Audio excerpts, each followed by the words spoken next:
Okay, this video is psychiatry a joke? This is part 8, and we're going to talk about Joanna Moncrief. Okay, so here she is, Joanna Moncrief. She's a real smart lady. These are just some of her books. You know, straight talk about psychiatric drugs, the truth about them, how difficult it is to come off of them. Here's another book of hers that was quite famous, The Myth of the Chemical Cure. Here's a paper that she was the lead author on, where she did a systematic review of all the evidence regarding the so-called serotonin theory of depression. And she basically came to the conclusion, her and her group that went through all the research papers on serotonin, that serotonin research provides no consistent evidence of there being an association between serotonin and depression, and no support for the hypothesis that depression is caused by a deficiency of serotonin. Some of the research papers even suggested that long-term antidepressant use was causing a reduction in serotonin concentration. So what she's basically saying there is the serotonin theory of depression, that low levels of serotonin are a cause of depression, is bogus. And she's even going further on by saying that they can cause a problem. Is basically what she's saying is these antidepressant drugs appear to cause brain damage. All right. And the other great psychiatrist, Peter Breggin, said that all psychiatric drugs cause the equivalent of a slow, gradual lobotomy. It's a chemical lobotomy because they change the synapses in a negative way over time.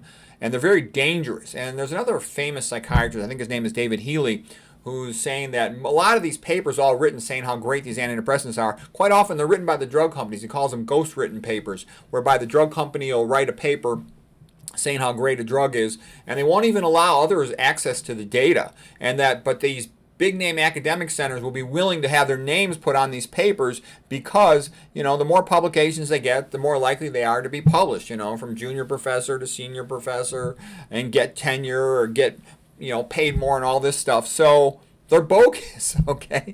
And that's kind of why I'm showing you. So anybody who's interested in the subject of neuropsychopharmacology can very quickly find well-known smart authors who've written a lot of this, you know, Peter Breggin, Joanna Moncrief, Kelly Brogan, okay, and the other ones I've shown you, Peter Gochke.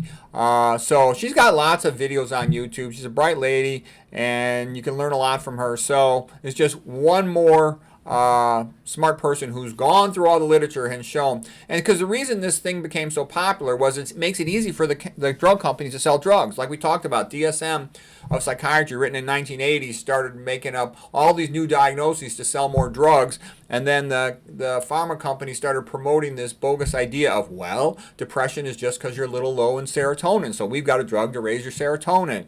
You know, schizophrenia, because your dopamine's too high, we've got a drug to lower your dopamine. As if it was all that simple. Neurons are much more complicated. They're like a symphony. And the main neuron in the brain, over 90% of them, is glutamate, the excitatory neurotransmitter. That's the on switch of neurons. And then GABA is the off switch. Call that in the ballpark of 5%. It depends what part of the brain you're in. And all the other ones, like serotonin, they're super rare. They're like 1% or less, you know. Serotonin, acetylcholine, norepinephrine, dopamine, and whatnot. So anyways, hope that was interesting.